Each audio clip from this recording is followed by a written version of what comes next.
Continuation of the IOP's Divided We Stand 2025 initiative, seeking to explore the differences dividing us. My name is Eduardo Ribeiro. I'm a freshman in the college, majoring in economics and political science, born and raised in Brazil. At the IOP, I served as Fellows Ambassador for Pritzker Fellow and former U.S. Senator from Montana, John Tester, as well as the President of the College Republicans. I came to America 6 months ago with the goal of achieving the American dream. I was drawn to a shining city on the hill, but arriving here, I realized that although it still shines bright, there's a lot of work to be done. Wealth inequality remains a barrier to the American dream, as hardworking families struggle to put food on the table, send their kids to college, and keep up with rising costs while wages lag behind inflation. Political polarization has intensified in recent years, fragmenting our society into competing camps and breaking apart what I most admire about the US, the ability of Americans to work together to solve common problems in a unified nation. Tonight, we're joined by two speakers who are here to help unpack the class, gender, and other crucial divides that continue to polarize American politics today. David Axelrod is a renowned American political strategist and former senior advisor to President Barack Obama. He's also the founding director of the University of Chicago's Institute of Politics and a senior political commentator for CNN. Scott Galloway is a professor at NYU Stern School of Business and a New York Times bestselling author. Best known for his best-selling books, including The Algebra of Happiness and his podcast, the Prof G Pod, Mr. Galloway addresses important issues in America today, from higher education to wealth inequality and politics. You can also hear his voice in the new season of White Lotus. Some quick housekeeping rules before we begin.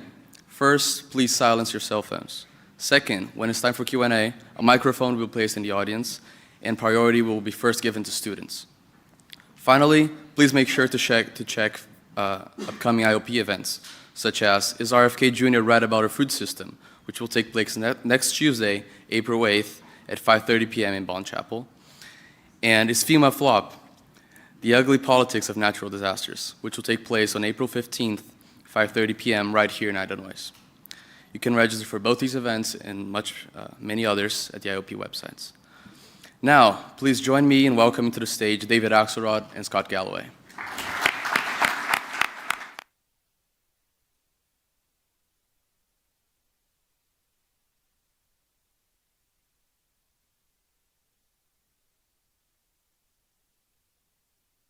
Hello. Is that your walk-on music? That's me. Yeah, that's my motto. Wow. Nice crowd. Who needs Kara Swisher, right? That's right. You can build a crowd on your own. That's right.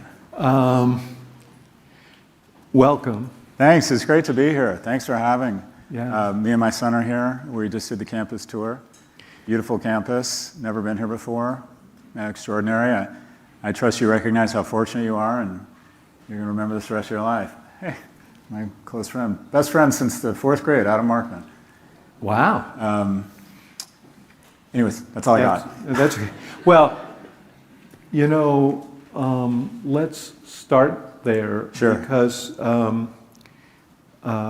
this is a school that believes in free expression. So I'm going to test it by asking you about elite institutions, because I know you have strong feelings about it. Sure. And if I'm removed in the middle of this, then you'll know that we've lessened our commitment to free expression. There you go. But right across the street, the reason I wanted to start here was because I listened to your conversation with Ezra Klein and Derek Thompson the other day on their book Abundance. Yeah. And you spoke, and I've heard you before on this, very passionately about higher education. Sure. And it is odd. We're across the street from a beautiful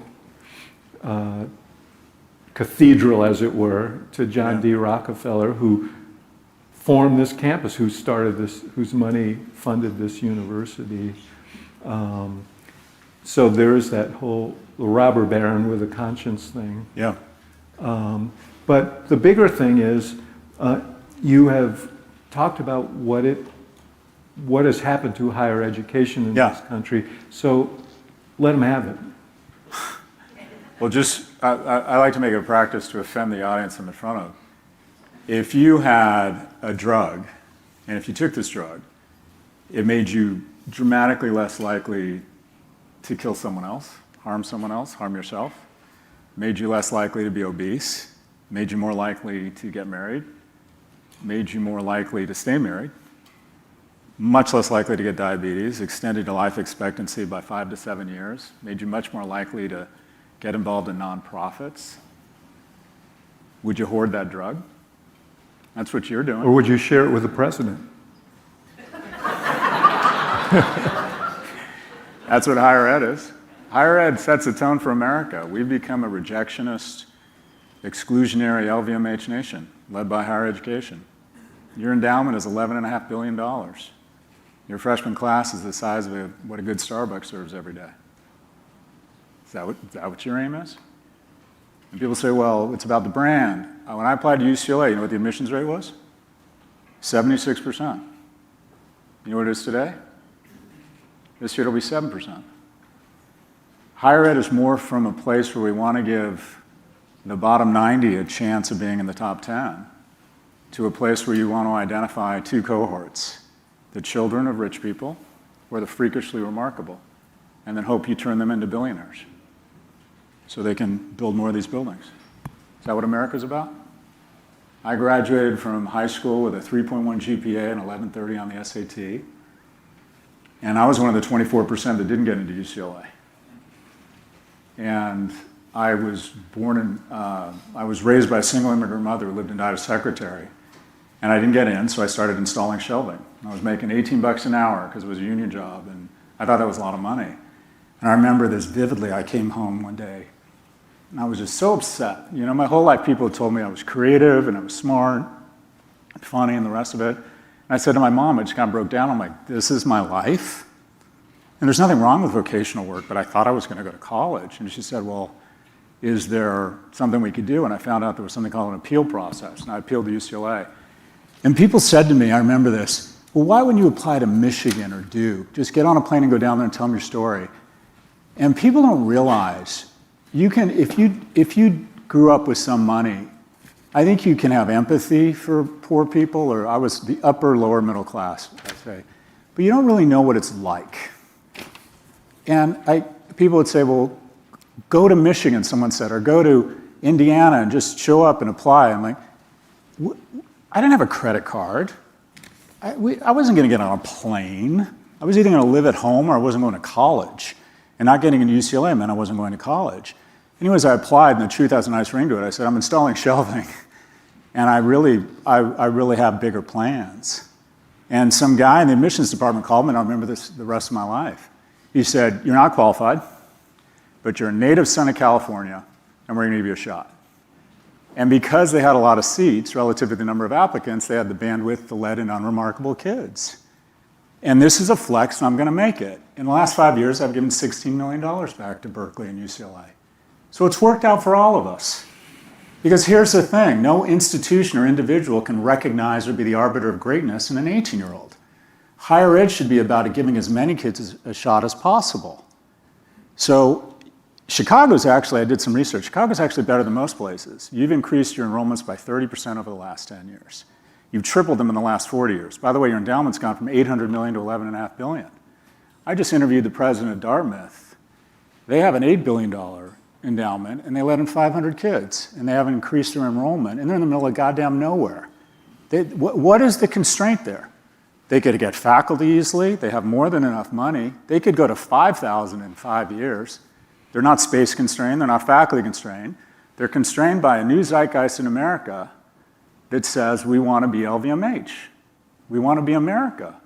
The faculty and the alumni love a rejectionist culture. Once you get a house, you decide you don't want to issue more housing permits because a scarcity of college diplomas from elite institutions or good institutions and new houses means the incumbents who already have a college degree and already own a home, the value of those things go up.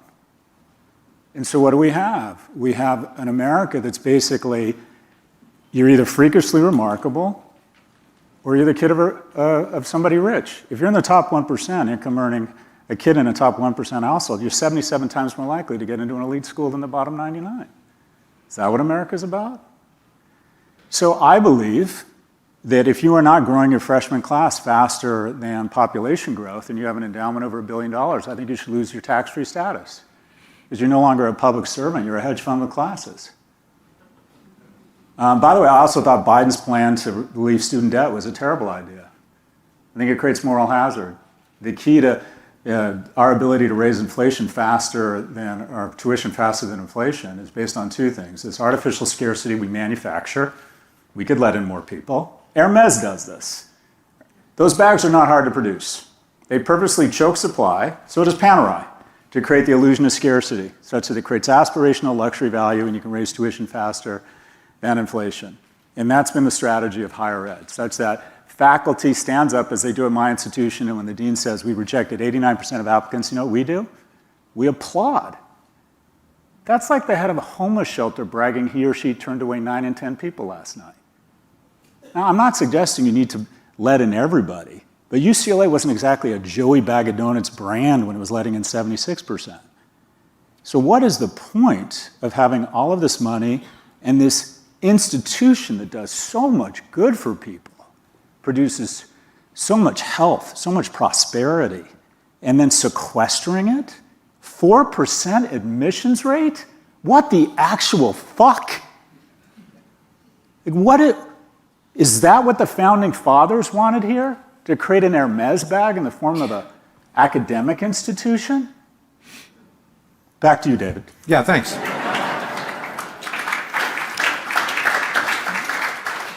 I've been doing this a long time, and I have a gift for drawing people out. So I think you just saw it.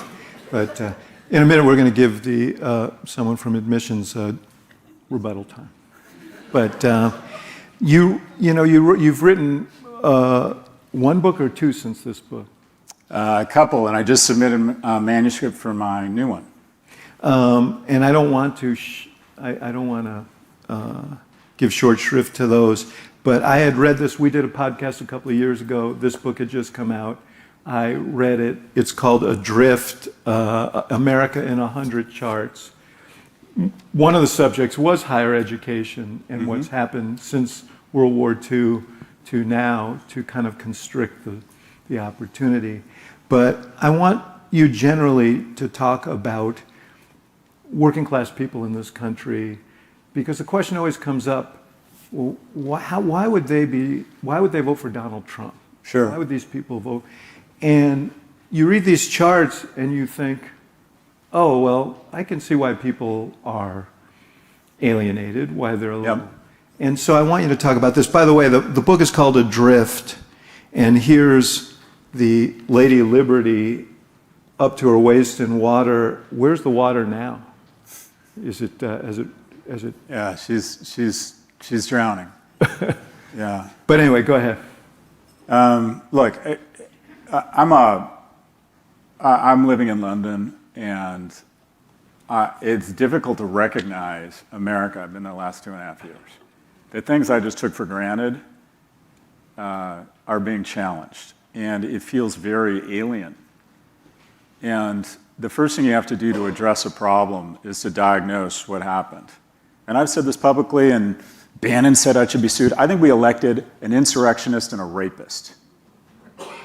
And we all sit here and you know, clutch our pearls and say, how did this happen, and get angry. And I'm like, well, first thing we have to do is diagnose the problem. How did this happen? And I think that we are misdiagnosing, we're not even getting to the core of the problem. And I think this is what happened. This was supposed to be an election or a referendum on women's rights. I'm not saying what should have happened, I'm saying what I believe happened. Women's rights did not show up. We as Democrats thought, oh, everyone's going to be outraged about this. Didn't show up. What showed up was testosterone.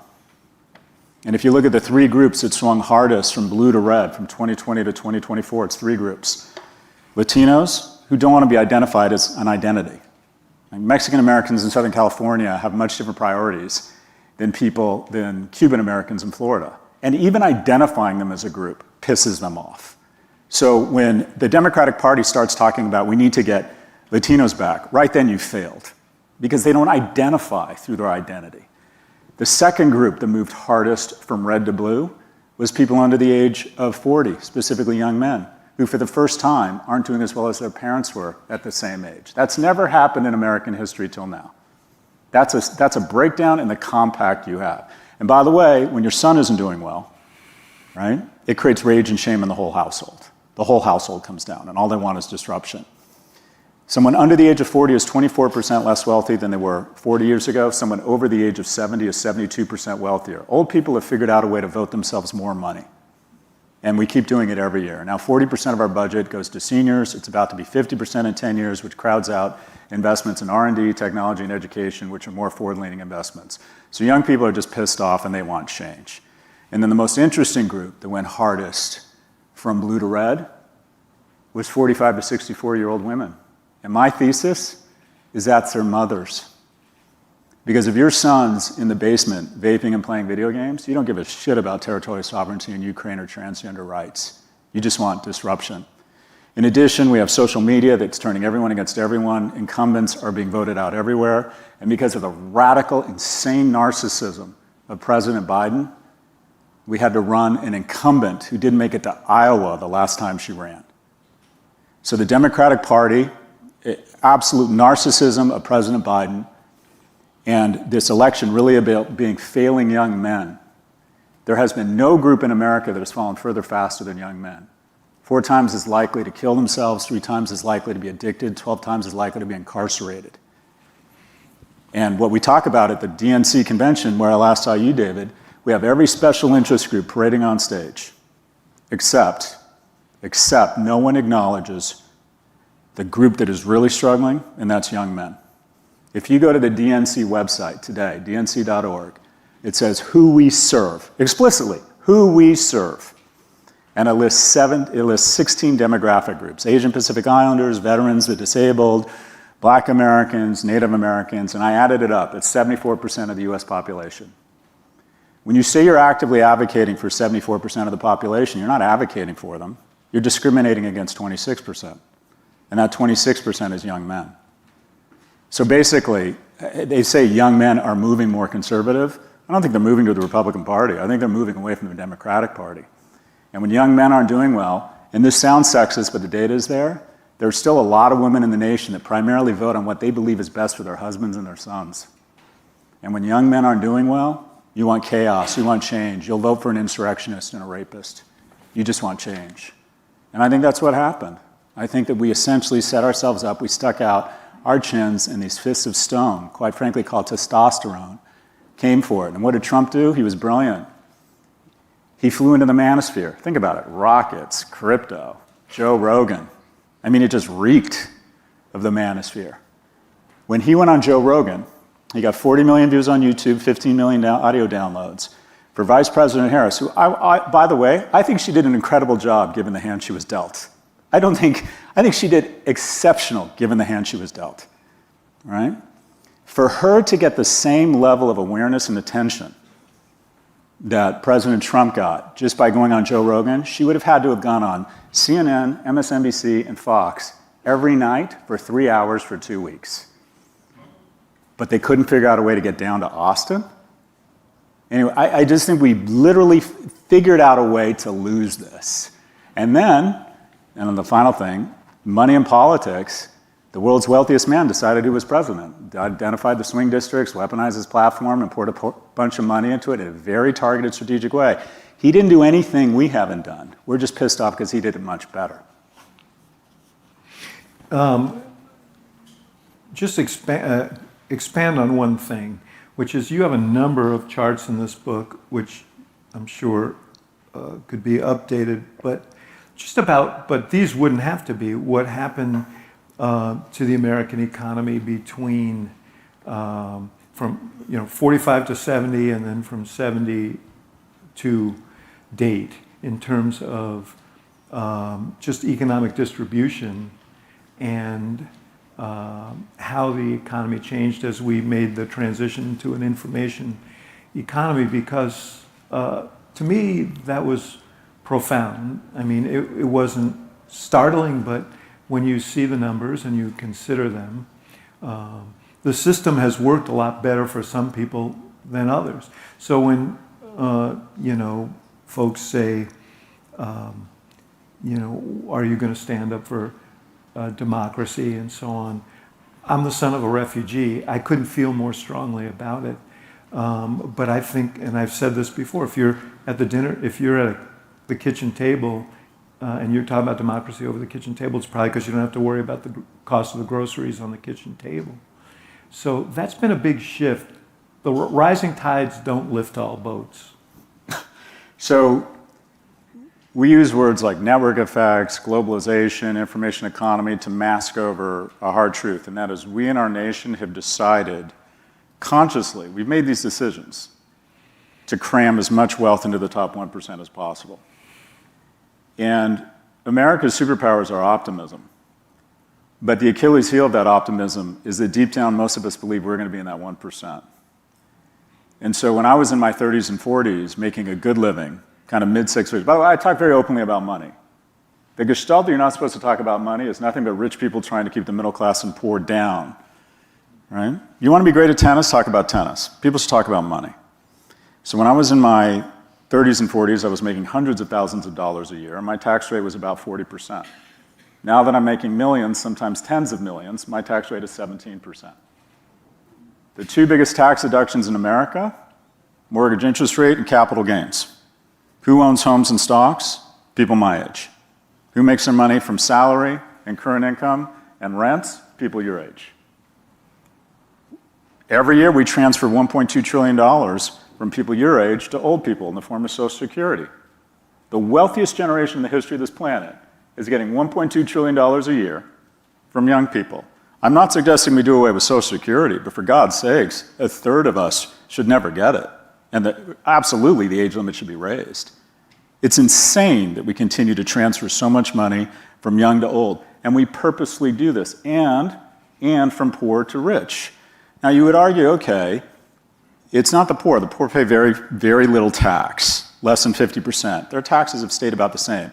If you want to talk about who really gets screwed in our tax code, it's what I call the workhorses. Mom's a baller at a law firm, making 800 grand a year. Dad's a chiropractor, he's got a thriving practice, makes 600 grand a year. They make $1.4 million. In order to make that money, they have to probably live in a blue state, and they're probably paying, because it's all current income, between 47 and 52% a year in taxes. But if Dad figures out a way to make the jump to light speed and sell his chiropractic clinic to private equity and become from a super earner to a super owner, his tax rate plummets. And we have purposely created a tax code that's gone from 400 pages to 4,000. And those 3,600 pages are there to screw the middle class by virtue of giving guys like me ridiculous tax credits. When I sold my last company for $160 million in 2017, the first $10 million was tax-free. Does that make any sense? I made another investment, VC investment. I invested $2.5 million. I got $75 million. First $25 million tax-free. Does that make any sense? And when I testify or when I talk in front of the Small Business Committee and say, okay, that makes no sense. I said, we need entrepreneurs to be incented to go out and make more money. No entrepreneur knows anything about the tax rates when they start a company. That's not why we start companies. But we have very effective lobbyists and we have wealthy people who have weaponized government figuring out a way to cram more and more income into the top 1%, because the bottom 99 still believe they're going to be in that top 1%, and the 1% are much more organized. Let me ask you a question, though. You say we have decided, and it seems to me that's a little bit, I think so much happens. I think there's a suspicion among a lot of voters. We did a poll for the Institute of Politics, about the same time your book appeared, and there was an agree-disagree question in there. It was for a thing we were doing on disinformation, and the question said, the government is corrupt and rigged against people like me. Agree or disagree? And 56% of Americans agree. Yeah. So it's not like people don't suspect that the system is skewed by lobbyists and money and all of that, but they, the question is, how did they come to associate? How did they come to find Trump as their solution to that problem? I think he's stabbing him in the front instead of stabbing him in the back. I think the cohort I'm most disappointed in is wealthy Democrats. There's a conspiracy right now where, for the first time, we've taken away rights. The Kingdom of South America is on a better trajectory with respect to women's rights in America right now. But basically, very, very wealthy Democrats are complaining at dinner about what's going on, and they're not speaking out because they've uploaded their W-2s to ChatGPT and just figured out they're going to get much wealthier with Trump's tax cuts. And the people who are going to have to pay for it are the $800 billion a year increase in deficit. And one of the things, and you're a genius at this, we need to do a better messaging around, is deficit is nothing but taxes on young people. And so very wealthy Democrats are like, oh no, stop, it hurts so good. So I think this is a conspiracy among the 1% who, quite frankly, are willing to kind of stay quiet, because the deal is, just be quiet. Don't get that angry. Don't weaponize your platform against me. Because guess what? The really powerful in this country are all getting richer and richer, including Democrats. This is very simple. The wealthy are going to get much wealthier under President Trump, both Republicans and Democrats. So the most powerful among us in the Democratic Party are not fighting with the same gusto we should be. Yeah, so this is, I think, what a lot of voters suspect, right? That they condemn both parties for the changes, policy changes that have conspired against them for, the Social Security thing's just a bit more, I agree with you that if you don't need it, I've always felt this way, if you don't need it, then, why do you get it? But we can have that discussion. But there is this sense that both parties are kind of conspiring to, in this kind of corrupt system. So the question is, you're in charge of the Democratic Party. Sure. For your sins. Yeah. What do you think the Democratic Party should do? Well, I think we need to be the party. I think we need to stop being the party of indignance right now and the party of big ideas. And that is, for me, I think you need a big message that helps everyone understand very simply what we're about. And this is my best attempt at a big message. I call it the unifying theory of everything. And for me, that's love and prosperity. Now, stay with me before I sound too out there. I think the most rewarding, what's the purpose of all this? What's the purpose for working hard, coming to school, getting the right certification, moving to a city? Everything you want to do kind of adds up to wanting to have meaning and purpose in your life, or kind of, quote unquote, to be happy. I think the greatest vehicle for happiness, and I didn't recognize this till I was older, is quite frankly, is having the opportunity to partner with someone and have children. That, at least for me, and I think for most people, that's where I have found purpose. And I think the most prosperous nation in the world should be pretty easily able to figure out a way to say, young people, we're going to give you venues and opportunities to meet each other and fall in love. Mandatory national service, more freshman seats, more economically viable young people vocational programming, tax holiday for people under the age of 40, similar to what they're doing in Portugal, more bars. I think you should drink more. I think the second worst thing to happen to young people behind the remote work is this anti-alcohol movement.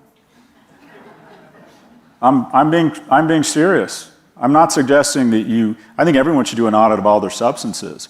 But I think if you do an honest audit, the most rewarding thing, I know you, but I don't know you well. I would bet the most rewarding thing in your life is these close, deep relationships you have with your partner and your kids.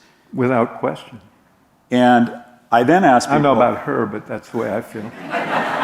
And then your friends. And then I ask people, what role did alcohol play in the formation of those relationships? And they all kind of nod and laugh. And it's a lot. We need more opportunities, and I'm not just saying just bars, sports clubs, nonprofits, religious institutions, work, tax-free status for anyone that gets people together under the age of 40, right? I think online dating has been a disaster. We need opportunities for young people to meet, quite frankly, for young men to demonstrate excellence, because women have a much finer filter for choosing mating because sex has so much downside for them than it does for men. Where does a man demonstrate excellence now? Not going into work. Where does he demonstrate excellence? The young people aren't getting together. So we need venues and opportunities. I was just in Israel, met with the IDF, a battalion from the IDF, all these young, beautiful, fit men and women outside all day. That's where they find mentors, it's where they find co-founders, it's where they find mates. By the way, some of the lowest levels of young adult depression in the world are in Israel, despite their existential threats, because I believe they serve in the agency of something bigger than themselves. I think we need mandatory national service.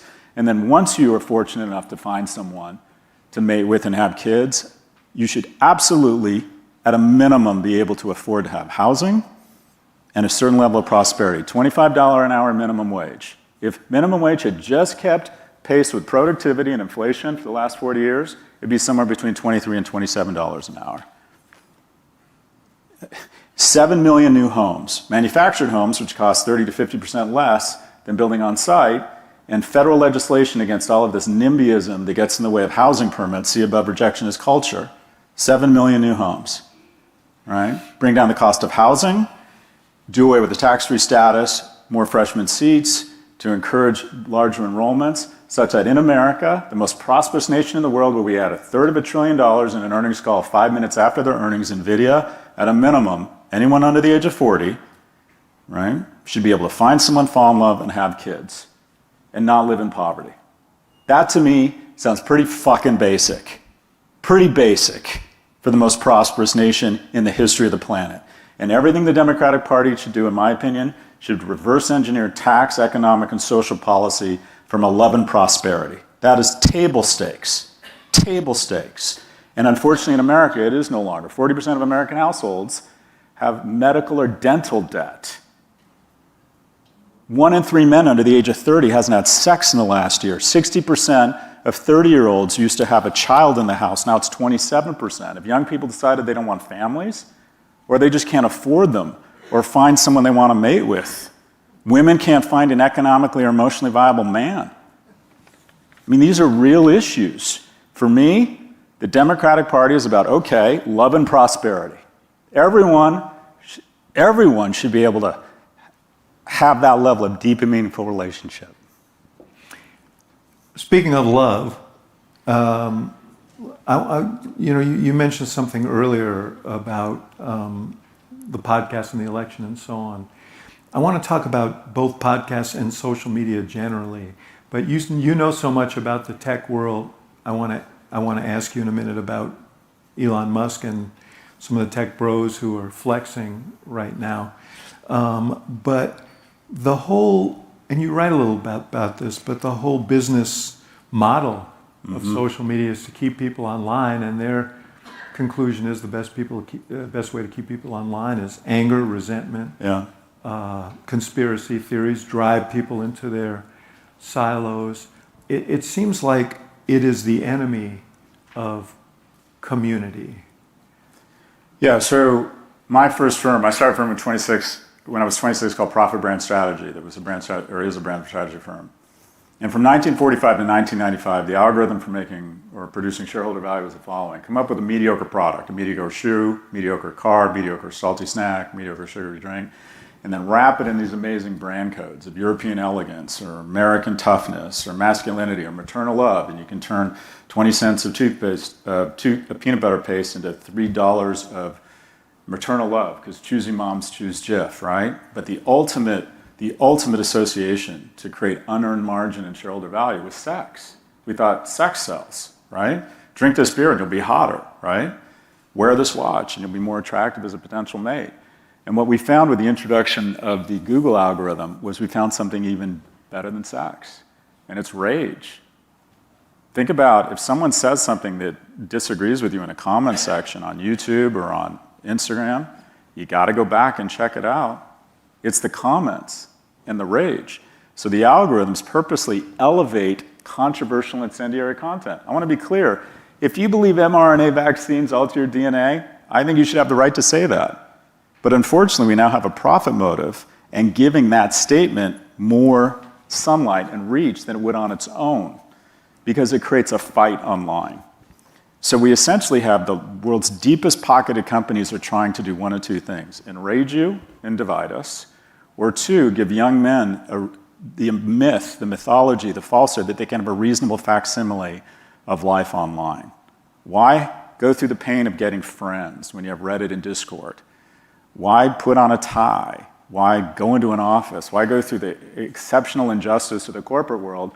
You can make money trading crypto or buying stocks on Robinhood. Why go through the humiliation, the effort, the drama, the persistence, the resilience of trying to establish a romantic relationship when you have porn? So what we have is the world's most deep-pocketed firms in the world, with the greatest concentration of IQ since NASA, are trying to do one of two things. Convince people they can have a reasonable facsimile of life alone. I believe we're developing a new species of asocial, asexual male, and I think it's terrible. And people say, well, they're mass shooters, they're dangerous. They're actually more dangerous to themselves than to anybody else, but they become more prone to misogynistic content, they become more prone to nationalistic content, they become less likely to believe in climate change, and some they become shitty citizens, and we're producing millions of them. And then the secondary point of this is we all get angry at each other. Supposedly the number of people who talk to their neighbors has been cut in half, because if they put up a sign that says Trump, you don't like him anymore, you don't want to talk to him, you're not inviting them over for dinner. So we're not talking to each other, we're not getting along, there's no comity of man. And also, and I'm paranoid, but this doesn't mean I'm wrong. If I couldn't beat America kinetically, militarily, I couldn't beat them economically, I'm Russia or I'm China, but I have a strategic imperative in depositioning and weakening them, I got an idea, let's just get them to hate each other. The call is... I don't think that's paranoid, I think that's actually happening. There's data. If you go on TikTok, and this data's old, it's now 2 months, I haven't seen the data since 2 months ago, there are 54 pro-Hamas videos for every pro-Israel video being served on TikTok, right? Some of that is probably organic. Young people are more, for whatever you want to call it, sympathetic to the rights of Palestinians, but it's not 54 to 1. I think the CCP says, divide them, figure out a way to get them arguing, figure out a way to get young people disagreeing with old people in America. Figure out a way to enrage people, get them arguing with each other. And they'll be so focused on that and so angry, they'll be totally divided, they'll be weak, they'll make stupid decisions, they'll elect people who are extremely nationalist. Maybe they'll elect somebody that opens a Swiss bank account that we can put money in and nobody knows but him in exchange for withdrawing from Ukraine. That's called the Trump coin, by the way, folks. That is such incredible grift. Such incredible grift. Anyways, I absolutely think these firms, there's more regulation in this podium than there is in big tech right now. That's a true statement. The plastic, everything that they had to figure out here, there's more regulation than there is in big tech. So these firms are absolutely, and by the way, I like these firms, I know them, I've made a lot of money from them, I think they do a great job, but our inability to elect people who understand these technologies and are willing to regulate them, such that a 14-year-old doesn't spend... Well, didn't we come to this, we saw this close up in the winter. In December, there was a bill that was bipartisan, passed by the Senate to try and provide some regulation to protect younger people. COSA, Kid Online Security. And it was killed by the Speaker of the House after one of the tech companies, maybe it was Meta, agreed to put an AI center close to his district. The question is, I guess, because now that you've bummed everybody out. Yeah, I apologize. I promise I'll end optimistically. But what is the answer to that? Because the tech companies are leveraging such enormous power. And by the way, those algorithms that send us into these dark holes are proprietary. We don't even know them. We don't know how to analyze them because we're not allowed to see them. One of the great weapons of the incumbents is the illusion of complexity. See above, global trade, agility, whatever you want to call it, for why we have crammed more and more money. Corporations are paying less taxes since 1939. That's a decision we've made.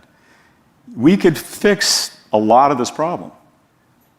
All algorithmically elevated content, you remove 230 protection. Right now, if in this podcast or whatever we're doing could be reverse engineered to a 60% increase in self-harm among teen girls, we would stop doing these under threat of lawsuit. not on Meta. Fox News says that Smartmatic and Dominion voting machines were weaponized by Hugo Chavez. And they knew that was a lie, or by Venezuelans. They knew it was a lie, but they told their anchors to say it anyway. So they get sued for defamation and slander, and the courts say, you knew this was a lie, you did it, it hurt the company, they get fined $750 million. That was a dumpster fire compared to what happened on Meta, the nuclear mushroom cloud of misinformation of Meta around voting irregularities. But big tech firms, since 1997, have had no liability. So you remove that liability shield, you can make an argument that it's a bulletin board, and people should be able to say what they want, and they can't be responsible because there's literally a billion things going up every 7 seconds. I get that. I don't want to do away with these firms. They're hugely economically prosperous for us. They hire a lot of you. It's a great thing. I own their stock. They're great. But if you elevate content just because it divides people, then it no longer has 230 protection. Any algorithmically elevated content is no longer shielded by 230. You age gate. Anyone under the age of 16 can't be on social media. There's just no reason for anyone under the age of 16 to be on social media. The average 14-year-old male in America is spending 17 hours a week on TikTok. TikTok now has more command of attention of people under the age of 25 than CBS, ABC, and NBC did in the 60s. Would we have let the Kremlin own those stations? No one under the age of 16, and then I think we need massive antitrust. I think antitrust would oxygenate the economy. Within Alphabet, Meta, and either Apple or, I don't know, Amazon, there's 16 to 20 amazing companies. More competition, lower rents.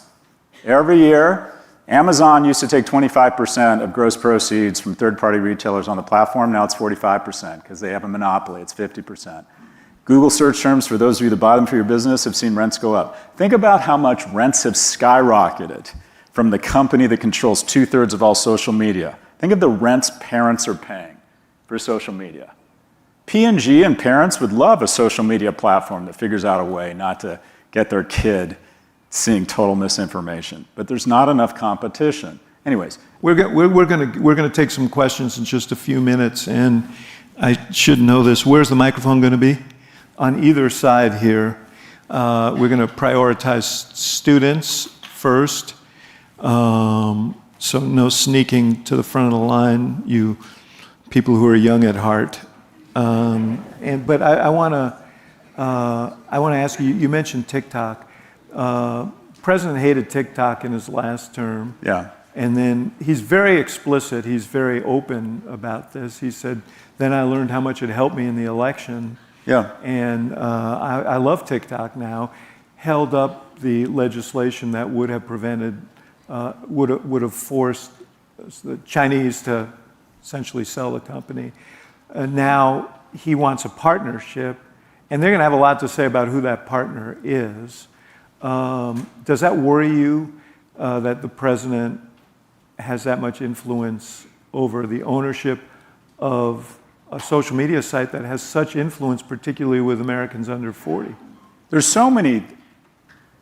A big tactic in the GRU is flood the zone with so many outrageous things that the opposition is flat-footed. That's where we're in right now. We're flat-footed. This is like number 9 on the list, and it's absolutely insane. First off, there needs to be a separation of church and state. There also needs to be a separation of business and state. And that is, you don't have the president making one-off deals with the company and punishing or rewarding or having a used car sale on the White House lawn. You just don't do that because it creates corruption. And the incentives are, we'll just give them money, or just, now law firms are saying they're going to work for free for these people because they don't want to be targeted by them. That's pure corruption. The reason that probably India isn't the economic power, hasn't kept pace with China, is the level of corruption. Right? China on a regular basis hangs or executes people, and there's not nearly as much corruption at a government level as there is in India. The fact that the president is now trying to carve up TikTok and is going back and forth. If you were China and the president signed an executive order and it was passed overwhelmingly in a bipartisan vote to ban TikTok, and then on the eve of the ban, the president says, "No, just kidding. Just keep doing it." Would you take anything we say seriously? Would you back down on anything? So we have just no credibility with the CCP on any trade issue right now. And let me list, you just want to talk about a basic for why we should ban TikTok, just a basic fundamental trade asymmetry, right? If they won't let Tesla or GM into their country, we say we're not going to let BYD in. Fine, you have to have a certain level of trade. I am now going to list all of the American media companies in China.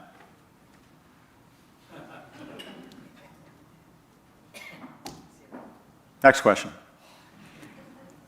Speaking of trade, Trade. tomorrow the president's going to announce his golden age tariffs. Yep. He got elected on a platform of lowering costs. A lot of economists believe it's going to have the opposite effect. What do you feel is motivating him to promote? Why is he so wedded to the idea of tariffs, which will be the highest we've seen in generations?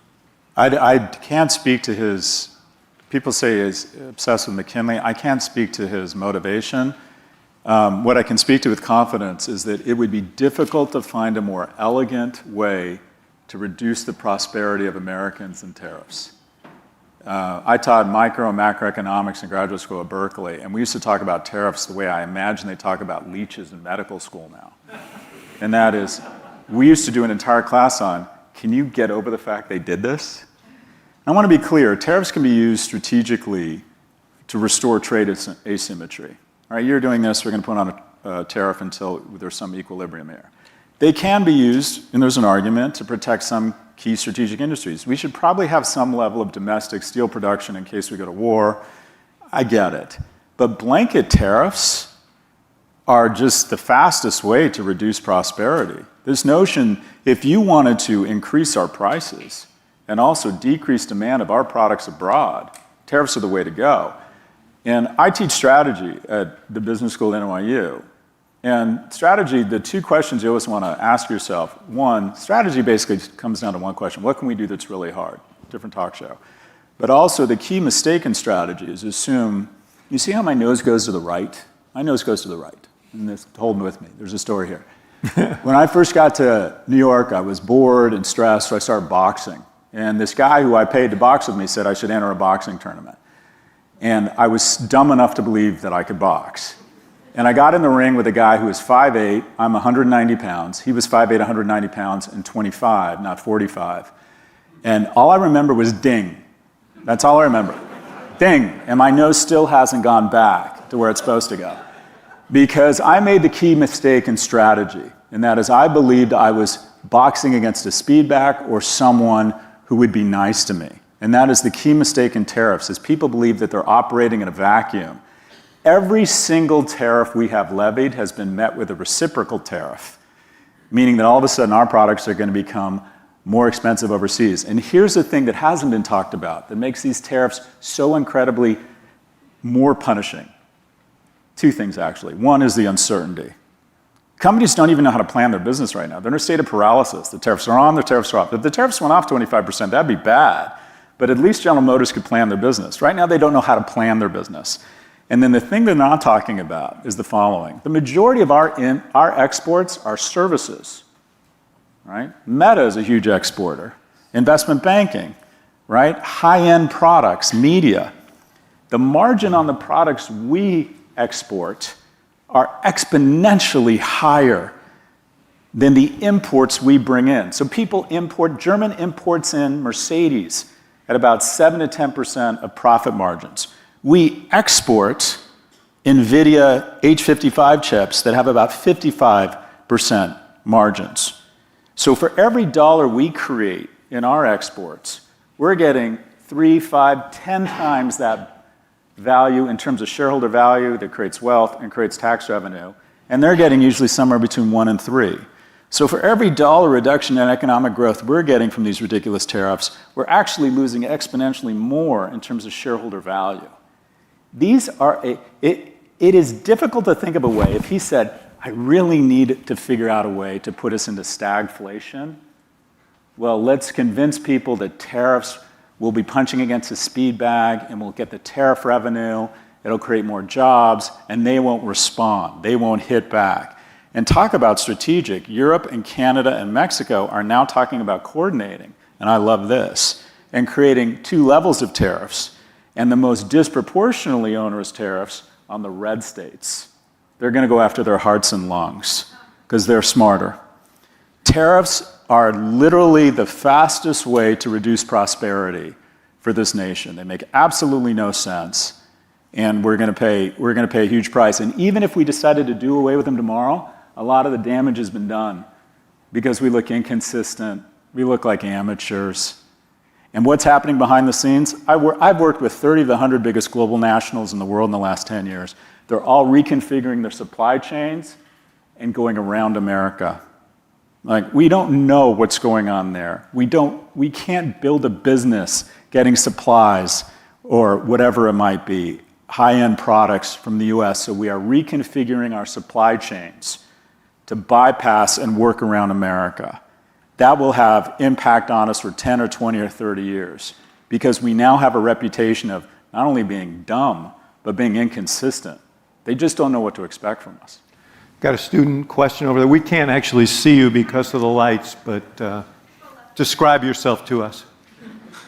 Hello, my name's Martin. I'm a first-year student here, and I have 2 quick questions. What's the best advice that has ever been given to you, and why was it the best advice? And what's the best advice you would give to young men in America now? Best advice I've ever received is nothing's ever as good or as bad as it seems. When you lose somebody, when you get fired, when you have an investment get cut in half, you get your first D, you get your heart broken. When you look back on your life, my colleague at NYU, Adam Alter, who has a joint appointment in the psychology department, he does this great research on end of life. He goes into palliative care, and he interviews people who are days away from death. And he asks them what their biggest regret is. And there's 3. In reverse order, 3rd biggest regret is they wish they'd stayed in better touch with their friends. 2, they wish they'd led the life they wanted to lead, right? Not what their church wanted, not what their family wanted, not what society wanted. They wish they'd danced on tables as if no one was watching, right? Their biggest regret is they wish they'd been less hard on themselves. So when something bad happens to you as a young person, you get your heart broken, you really screw up, you make a big mistake, something bad happens, you screw up and you don't get the job.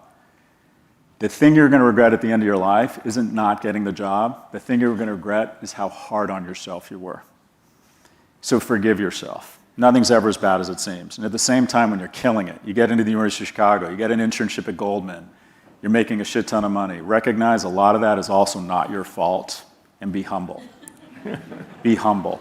Realize a lot of it was luck, and try and create that same type of environment and luck for others. Nothing's ever as good or as bad as it seems. And what was the second one?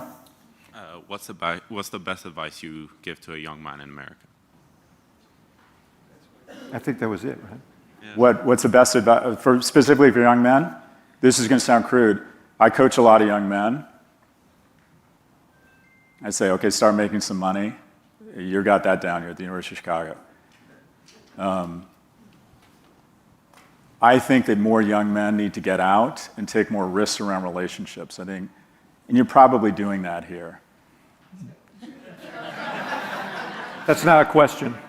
Do We don't want an answer. appreciate, make a ton of friends, express admiration, try and be around people as much, figure out a way to express romantic interest while making a woman or another man feel safe.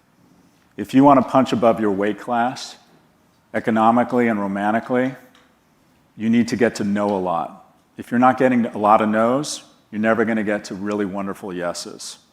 The reason why I'm as economically secure as I am, and I get to raise kids with such a wonderful partner, is because I was never afraid of no. And 51% of 18 to 24-year-old men have never asked a woman out in person. That is a tragedy. So be fit, be kind, have a plan, and then try and establish as many friendships and as many, I don't want to say as many romantic relationships as possible, but don't be afraid If you aren't getting to know professionally, economically, and romantically, you're never going to get to wonderful yeses. Develop resilience, get out there, get out of the house, meet people, punch above your weight class. Okay. Thank you. I was a student here, and I got lots of no's, and I'm very grateful for it. And look at you now. Okay. Someone over here. Hello, my name is Alex Fuentes. I'm a second year at the college. I'm the first in my family to attend university within the United States. And my question for you is about the birth rates. We've seen birth rates fall across all developing nations that have been economically developed within Europe, across Asia. Why do you think the United States could be different? Is it really this barrier of affordability within rent and food?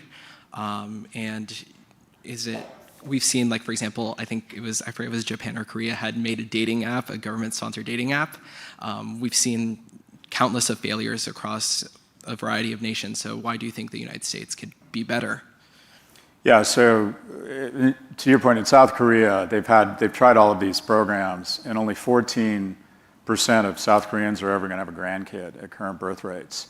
And a lot of people would argue it's not only economic, it's just cultural. As nations become wealthier and more educated, birth rates go down. So I think it has to be a combination of giving people the economic I think some of it is economic. I think a lot of people are deciding, I think it's a few things. One, people don't have the money to have kids, or they have fewer kids. Two, I think there's fewer economically and emotionally viable men that women would contemplate as mates. And I also think there's just a dramatic amount of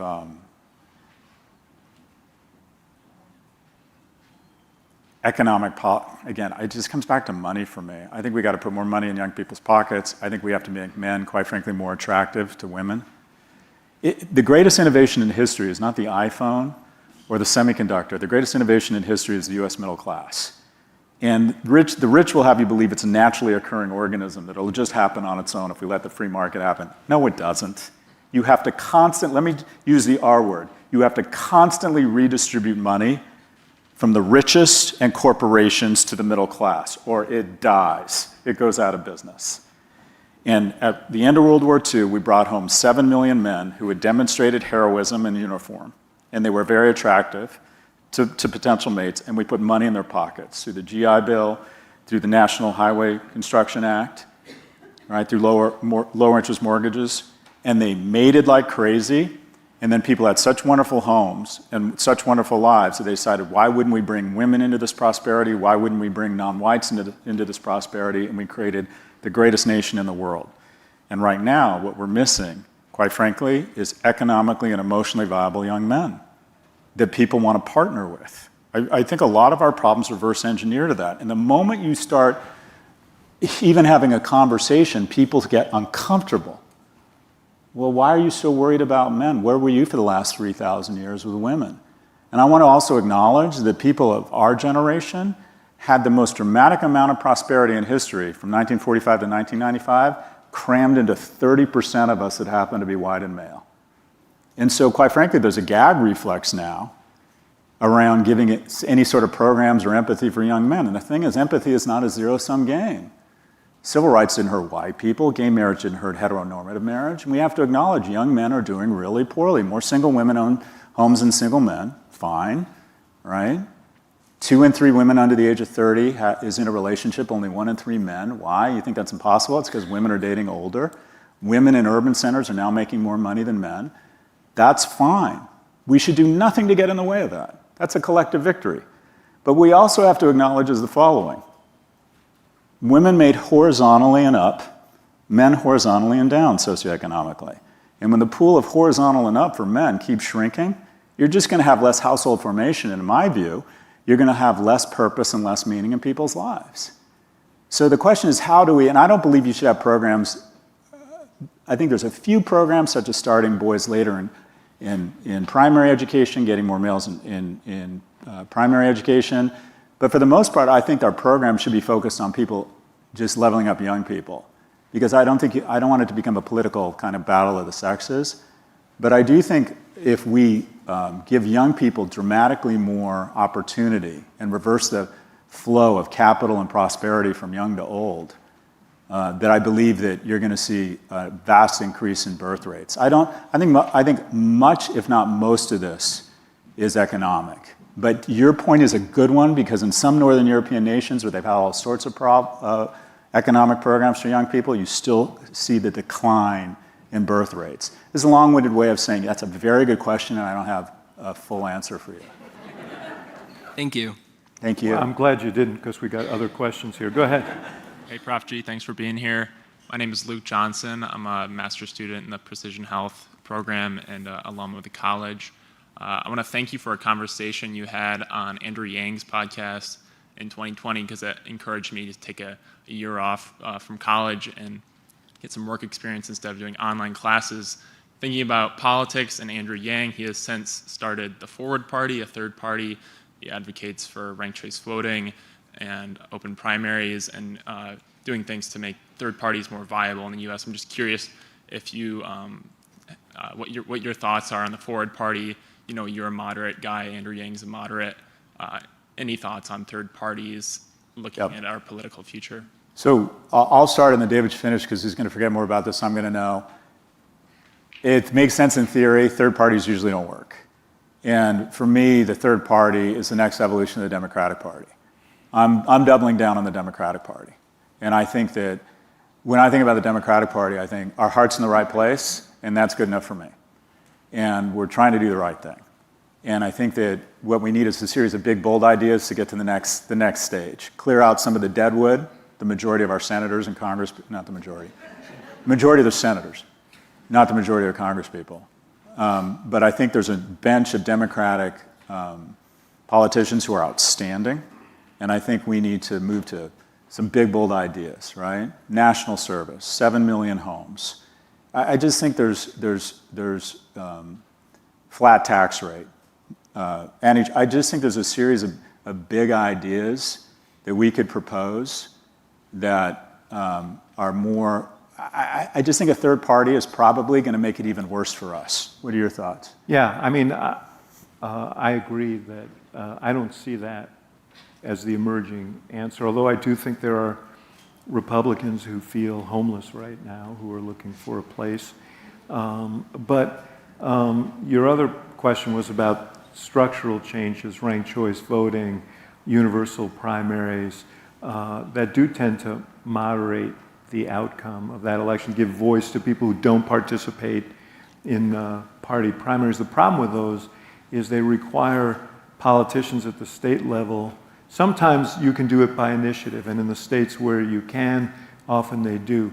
Most states don't allow that, and most politicians aren't going to embrace a system that makes their office holding more tenuous, their hold on office more tenuous. So it's an uphill fight, but I think that has some promise. But I just want to agree with one thing Scott said.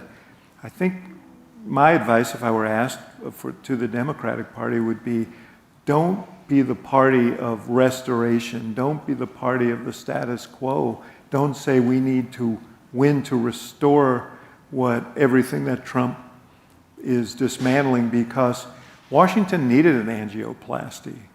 Okay, they just didn't need a heart attack. And I think that the smart candidate is going to say, how do we achieve the goals that we care about? How do we pursue the values that we care about in a way that is not as freighted as the thing we left behind, not as bureaucratic, not as subject to corruption. I think it's really, that's the right way to think about this. It's a terrible, there's going to be a big blast radius from what's going on right now, but there's also going to be, after teardowns, you have an opportunity to build something new. And the question is, what does that look like? And I think Democrats should be talking about that. Clearly fighting the things they think are wrong, but also thinking about why it is that so many people drifted away, and how do you win people back? And it's by being a more forward-looking version of yourself. Yes? Hey, Prof G. My name is Arthur. I'm a second year, big fan of the podcast. I wanted to ask you, a lot of my friends say that beyond economic issues, Republicans make them feel proud of being men. How specifically can Democrats make young men feel the same way without alienating so much of the current Democratic coalition? Well, the first is to just see them. The Democratic National Convention was a parade of every special interest group, but no one acknowledged young men. I think we need to reframe. I literally submitted my manuscript. I'm writing a book on masculinity, and I think that there's an opportunity for a Democrat to say, this is what's, masculinity is such a weird word right now. The right wants to conflate masculinity with coarseness and cruelty. The two role models on the right for masculinity are President Trump and Elon Musk. And because I don't want to miss a chance to bash Elon Musk, this is your role model for masculinity. You have someone who's concurrently being sued by two women for sole custody of their children because he hasn't seen them. That's what it means to be a man. You become the wealthiest man in the world such that you can start accusing your employees of sex crimes such that they have to move out of their house, accusing a cave diver of trying to save young men of a sex crime, of cutting benefits in a reckless, wanton manner from kids and veterans. That's what it means to be a man. So I think there's an opportunity for someone to step in and embrace masculinity from the left and say, there's no such thing as toxic masculinity. That's like saying toxic kindness. There's violence, there's an abuse of power. But masculinity is a wonderful thing. It means to provide. I still think every man should start his family by saying, I'm going to take economic responsibility for my household. And sometimes that means getting out of the way when your partner is better at that whole money thing and being more supportive of her, right? But I think you start from a point of, I'm going to be a provider. 2, protector. Your default operating system is that you protect. You don't need to understand the transgender community. You may not even agree with them. But when you see them being demonized, your default as a man is protection, right? Who breaks up fights at bars? Big, strong men. Who defends our country, right? Big, strong men and women. And by the way, I think a lot of women demonstrate wonderful masculinity, just as a lot of men demonstrate wonderful femininity. But let's embrace masculinity. And then finally, you're a provider, you're a protector, and you're a procreator. You approach people, you're aggressive. You express friendship. You express admiration. You express romantic interest while making people feel safe. You want to have kids. I think that's a wonderful thing. Let's embrace and create a more positive symbol of masculinity from the left. Because the left is bad, while the right is saying masculinity is coarseness and cruelty and male abandonment, the left says masculinity is act more like a woman. That's not right either. So I think there's a big opportunity for someone, a Democrat, to just stand up and say, it's wonderful to be masculine. And we need to embrace that, and we need to celebrate our young men and stop this notion that somehow, this default notion that they're guilty of something because of the prosperity that we recognized, that somehow a 19-year-old shouldn't have empathy. So I think there's a huge opportunity around redefining what it means to be a man and being a little, I don't want to say politically incorrect, but just acknowledge that for the 95% of the population that identifies as binary, which, by the way, to talk about these issues doesn't mean everyone along the spectrum doesn't deserve the exact same level of respect and rights as everybody else, but to also acknowledge that 45% of our population that are binary men have certain attributes that can be guided towards something really positive for the country and for the world, and we should embrace those attributes. There's something called the Carnegie Award, and they literally give an award each year. They give awards to people who save people's lives on the spot while putting themselves in harm's way, literally running into a burning house. And they evaluate every instance. 75 of the 81 last year were given to men. Men are more risk aggressive. I think that's a wonderful thing. And I don't think that diminishes women. Let's embrace masculinity. Let's take it back from the right that has said, being coarse and cruel and aggressive and putting rockets into space and being ridiculously rich, that's masculinity. I think there's a big opportunity for us to embrace what it means to be a man from the left. None of my business, but I tried to break up a bar fight. Is probably a better answer to why your nose is headed to the right. But anyway, go ahead. Hi, thank you all both for being here. My name's Sam. I'm a second year at the university. And this question's kind of already been asked in different forms, but I wanted to hear kind of what you had to think about how you'd envision the messaging to those like young men who are trapped in the manosphere or like chronically online. This really has already been talked about, but just kind of what you think that should look like again, like in an ideal, maybe not even from political, but just like if I'm talking to my friend, how I should approach that kind of conversation. So I coach a lot of young men, and I'll just tell you what I do. And by the way, I don't coach any young men in this room because, quite frankly, if you're a young man in this room or a young woman, you're tracking. You're tracking. You should be mentoring us. So what I do I coach 3 young men at any given time, and these are young men that are struggling. And the first thing I do is I say, take your phone out. Everyone has advantage. The key to strategy is figuring out what your assets and your advantage are and then deploying them. And I'm like, all right, your advantage as a young person is you have more time than money, but time is capital. So we're going to reallocate that capital to a better return. We're going to invest it more wisely. And I say, we're going to find 12 hours a week in your phone. And I say, unlock your phone. And by the way, I tell them, just so you don't think I'm judging you, I tell people to always invest in low-cost index funds. I buy options every week because I like to gamble. I know it's stupid. I can't help it. Do as I say, not as I do. I also consume porn. It's embarrassing to say that out loud. I modulate it, but I do consume porn. And I tell them that so they unlock their phone. And I find 12 hours to 15 hours, no problem in TikTok, Coinbase, X.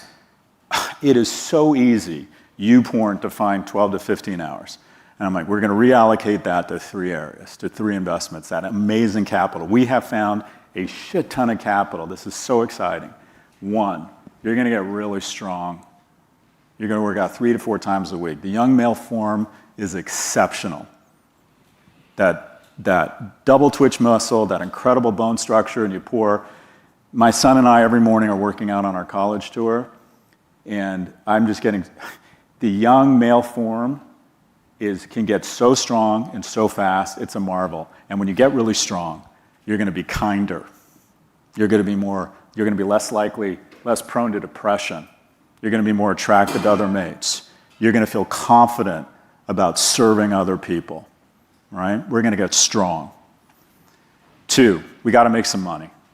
If you have a smartphone, you can make some money, right? Lyft driver, TaskRabbit, because once you get a taste for flesh, for money, you start figuring out the economy. You start thinking, well, this is how people make money. This is how they get better tips. This is how people spend money. The way you make a lot of money is you start making a little. My first job was a box boy at $3.25 an hour. I always worked from the age of 13 on, right? We got to start making some money. And then the third thing is, and I don't think this applies probably, at least twice a week, we're going to put ourselves in the agency of others, right? And we're going to approach strangers. At least twice a week, we're going to put ourselves in a situation where we're working in the agency of something bigger than ourselves. A nonprofit, a church group, softball league. You need to get out of the house. The enemies of young men right now are 1, big tech firms, 2, your house. I think you should always be out of your house. Your professional and economic and romantic possibilities or potential are inversely correlated. 2, and also, if you get a job, in office is a feature, not a benefit. And then the last thing, and I mentioned this before, I need you to get to know. The exercise I'm trying to do now is I want you to go to someone and express friendship, ask them to go to a ball game, or we'll go watch a game with you, drink a beer. Maybe you find someone that you find attractive, try and use humor, common interests, ask them out for coffee, and this is what you're going to do. The next day you're going to call me, and most likely it's going to be a no, and that's the victory. Because what you realize is even when you get a no, you're both fine. As long as you're respectful, as long as you're nice, that's fine. So anyways, that's how I coach young men. But I don't even need to see you. The fact that you're here, the fact that you're as articulate as you are, you're tracking, and then I see we're wrapping up here. If we want better men, this is a call out to the young men here. The single point of failure in a boy's life when he comes off the track, if you were to reverse engineer it to where boys come off the tracks and their whole life never recover, it's when they lose a male role model. And we have more single-parent households in the US than any nation in the world. We're kind of tied with Sweden.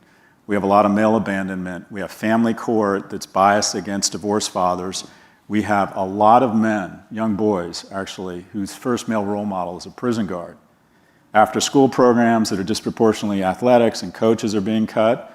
So what I would suggest is the ultimate expression of masculinity is to get involved in the life of a child that isn't yours.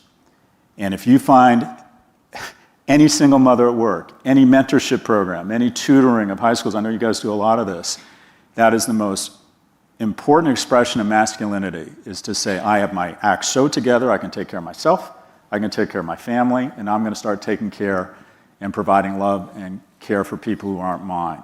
And the problem is Michael Jackson and the Catholic Church have screwed it up for all of us, because there's an impression now that if you want to get involved in a 15-year-old boy's life, that there's something wrong with you. There isn't. It is a wonderful thing. In some, and you don't have to be a baller, you don't have to be rich, you don't have to have a degree in adolescent psychology, you just have to be a man trying to live a virtuous life. And when you show up for a 15-year-old, that boy starts believing he has worth. In some, if we want better men, we have to be better men. Thank you, Scott.